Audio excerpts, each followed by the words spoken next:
আমাদের এই জীবনের পথে চলতে চলতে না বাস্তবের কাছে আমরা সত্যিই হেরে যাই। আজ আমার জীবনে প্রথম অভিজ্ঞতা, এমন এমন একটা জিনিস আমার আমি দেখলাম চোখের সামনে, বা বাস্তবটা দেখলাম, ভাবলেই যেন কেমন মনটা বুকটা ফেটে ওঠে। সেটাই তোমাদের আজকে আমি বলবো। হয়তো আমার সাথে সাথে তোমাদেরও আমার কথায় তোমরা বুঝতে পারবে যে আমি কোনো ভুল কিছু বলছি না। আমাদের এই হিন্দু ধর্মে 12 মাসে 13 পার্বণ লেগেই থাকে। এখন চলছে প্রভু জগন্নাথ দেবের রথযাত্রা, উল্টো রথ। প্রভু জগন্নাথ দেব মাসির বাড়ি থেকে নিজের বাড়ি যাবে। তো সেই জন্য আজ মিস্টার কাজ থেকে বাড়ি আসতেই আমি যাব না বলে ভেবেছিলাম, যাব না। আমার বাড়ি থেকে বেশি দূরের রাস্তা নয়, 5 মিনিটের রাস্তা হয়তো খুব জোর। তো সেখানে রথের মেলা হয়। হুগলি জেলার দেখবে, হুগলি জেলার সবচেয়ে নামকরা 10 ঘোড়ার রথ। তো সেইখানেই রথের মেলায় মিস্টারের সঙ্গে বেরিয়ে পড়েছি, ও কাজ থেকে আসতেই বেরোলাম। তাই জন্য সন্ধে হয়ে গেছে, রথ টান তো হয়েই গেছে। তো প্রথমে আমরা ভেবেছিলাম ইয়ে দিয়ে যাব, ওই জন্য আমরা কাঁচা রাস্তা দিয়ে গিয়ে তারপরে মেন রাস্তায় চলে এলাম। এই যে আর একটুখানি গেলেই কিন্তু রথের মেলা। আমি তোমাদেরকে আজকে এমন একটা কথা বলবো, আমি তো যাচ্ছিলাম মেলার উদ্দেশ্যে। এখানে যত মানুষ আছে দেখো, বেশিরভাগ মানুষই যাচ্ছে আনন্দ করতে, মেলাটাকে উপভোগ করতে। দৈনন্দিন জীবনে পরিশ্রম করে, মনের চিন্তা, নানা রকম ভাবনা চিন্তা সমস্ত থেকে হয়তো বের হতেই সবাই মেলায় যায় একটু আনন্দ করার জন্য। সেই মতো আমিও বেরিয়েছিলাম, আরও হাজার হাজার মানুষ বেরিয়েছে। তো গিয়ে এমন একটা জিনিস দেখলাম, সেটা দেখে মনটা সত্যি ভারী হয়ে গেল। মিস্টার এখানে পেট্রোল পাম্পে তেল ভরে পেট্রোল পাম্পে গাড়ি রাখলো, আর সঙ্গে ছিল আমার বন্ধু এয়ারও ছিল। ও তো অফিস থেকে বাড়ি ফিরছিল, একসাথেই ছিলাম। ও ওটা দিয়ে বাড়ি চলে যাবে, আমরা রথের মেলা দেখে চলে যাব। এইটা হচ্ছে মেন স্টেশন, এখানে সমস্ত রকমের বাস, এটা দিয়ে 3 লাইনের বাস যায়। তো এবার যাচ্ছি রথের মেলা দেখতে। রথের মেলায় প্রচণ্ড রকম তখনও কিন্তু ভিড়, কিছু মানুষ আসছে আর কিছু মানুষ চলে যাচ্ছে। তো তোমরা এখন দেখো, তারপরে তোমাদেরকে আমি বলছি জিনিসটা কি। কত মানুষ দেখছো ফিরছে, কত মানুষ যাচ্ছে।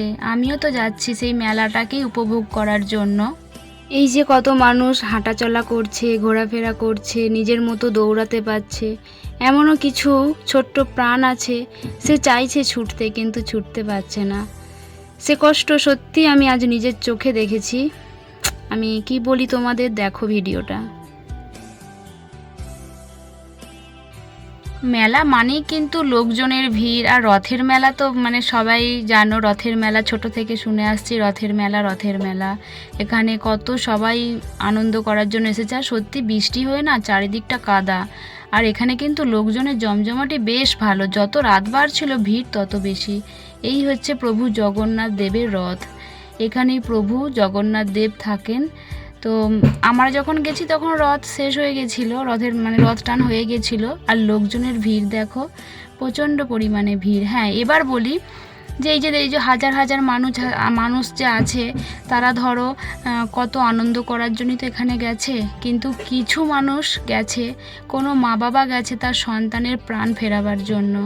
আজকাল বিরল রোগে আক্রান্ত হচ্ছে প্রত্যেকটা মানুষ। প্রায় রোগের সংখ্যা পৃথিবীতে এতটাই দূষিত হয়ে গেছে, রোগে আক্রান্ত হচ্ছে অনেকে। এমন কিছু রোগ আছে সেগুলো নিরাময় হতে অনেকটাই টাকা খরচের প্রয়োজন।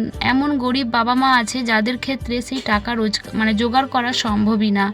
তো সেই রকমই কোনো বাবা মা গেছে তার সন্তানের প্রাণ ভিক্ষার জন্য, আর আমরা গেছি আনন্দ করতে, আর কোনো বাবা মা গেছে সন্তানের প্রাণ ভিক্ষা করতে। এই ছোট্ট মেয়েটি, বয়স মনে হচ্ছে 4 বছর, স্নেহা মাঝি। ওর বাবা মা গেছে, ওর একটা 9 কোটি টাকা লাগবে ইঞ্জেকশান। তো সেই টাকাটা জোগাড় করার জন্য ওর বাবা মা গেছে। তো সেই জন্য বুকটা ফেটে উঠেছিল।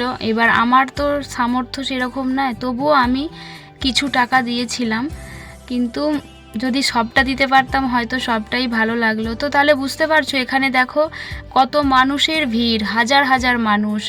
তো হাজার হাজার মানুষ গেছে, কত মানুষের মুখে হাসি। কিন্তু ওই বাবা মা গেছে হাত জড়ো করে সবাইয়ের কাছে বলছে তার সন্তানটা যেন ভালো হয়ে যায়, সেই টাকাটা যেন সে জোগাড় করতে পারে। আমিও প্রভু জগন্নাথ দেবকে বললাম, আমি তোমার থেকে কিছু চাই না, তুমি শুধু পৃথিবী থেকে রোগ নামক শব্দটাকে তুমি পৃথিবী থেকে মুছে দাও। আমি তোমার কাছে শুধু এটুকুই চাই। জানি না প্রভু জগন্নাথ আমার কথা শুনবেন কি। আরও আমি সব সময় শুভকামনা বা মানে সব সময় এটাই চাই যেন ওই মেয়েটির মতো আরও মেয়ে যেন এই রোগ থেকে মুক্তি পায়। মনটা সত্যি ভারী হয়ে গেছিল। তারপরে তো জানো খেলনার দোকান থাকেই, আর ভিড়টা দেখো, ভিড় কিন্তু প্রচুর পরিমাণে ছিল। আর এই লাভ বেলুনগুলো দেখে একটু ভালো লাগছিল বলে ভিউটা নিলাম। সত্যি মনটা, দেখো কাদাটা দেখো, তোমার শুধু দেখো কাদা দেখো, তবু লোকের ভিড় দেখেছো। আমি অনেক বছর পর রথ দেখলাম। সত্যি রথের মেলা সেইভাবে যায়নি। বিয়ের আগে রথের মেলা গেছিলাম, উপভোগ করেছিলাম, কিন্তু সেইভাবে আর রথের মেলা দেখতে যাইনি। তো তখনও কিন্তু লোকজনের অনেক ভিড়। আর তোমরা দেখতে থাকো, কিছু কিছু টুকটাক জিনিস কিনেছিলাম। আর এই কাদার জন্য আরও এখানে জানো তো অনেক কিছু বিক্রি হয়, এগুলো সেই মাছ ধরার কি বলে, তারপরে কুলো, চাঙারি, পেতে সমস্ত কিছু এই রথের মেলায়। আবার পাখি বিক্রি হয়। তারপরে তোমরা তো জানোই জিলাপি, ঘুগনি, পাঁপড়, মিষ্টি সমস্ত কিছু এই রথের মেলায় বিক্রি হয়। ওই দিকে নাগরদোলা। সত্যি মেলাটা আমি অতটা আর ঘুরতেই পারিনি, এত পরিমাণে ভিড় আর এত কাদা, বুক ধরভর করছিল আমার। আর শরীরটা তো ভালো যাচ্ছে না কদিনই। দেখো কি সুন্দর পেতে, এগুলো সব হাতে তৈরি হস্তশিল্প। এখানে রথের মেলায় সমস্ত কিছুই পাওয়া যায়, কিন্তু কাদার জন্য না, কিন্তু মানে কি বলবো, আর তোমরা নিশ্চয়ই বুঝতে পারছো যে এখানে ভিড়টা কেমন হয় রথের।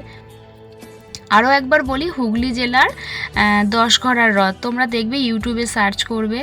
আর এই দেখো, এগুলো সব হাতের মাটির তৈরি, ছাঁচের তৈরি, বিভিন্ন রকমের। আমি সেরকমভাবে ক্যামেরা করতেই পারিনি, আমি ছোটো পাড়া মানুষ, আর আমি অত লম্বাও নই যে ক্যামেরা করবো, আর ভিড় ঠেলে ঠেলে কী করে ভিডিও করব, সেই জন্য। আর খাবার দেখে তো আমার অনেক, দেখো সারি সারি জিলাপি আর খাবার দেখে কী লোভ যাচ্ছিল, কিন্তু কি বলবো, আমার এখন খাওয়া সব বারণ তো। তাও আমার লোভ ছিল বলে মিস্টার বলল, ঠিক আছে ওকে, তোমাকে আর খালি পেটে থাকতে হবে না, একটু ঘুগনিই খাই। দিয়ে আমরা 3জনা ঘুগনি খেয়েছিলাম। ঘুগনিটা কিন্তু দারুণ মারাত্মক ছিল। তারপরে আমার মানে আমার শ্বশুর বাড়ির জন্য আর এয়ারদের জন্য দু প্যাকেট জিলাপি কিনেছিলাম। জিলাপি কিনে বাড়ি চলে এলাম। বন্ধুরা, তোমরা সবাই ভালো থেকো, সুস্থ থেকো, আর অনেক অনেক ভালোবাসা নিও। এয়ার বাড়ি চলে গেছে, আমরাও চলে আসবো। আর তোমরা সবাই মনে মনে প্রে করো যেন নেহা ভালো হয়ে যায়, ও যেন হাঁটতে, চলতে, দৌড়াতে পারে সবাইয়ের মতো।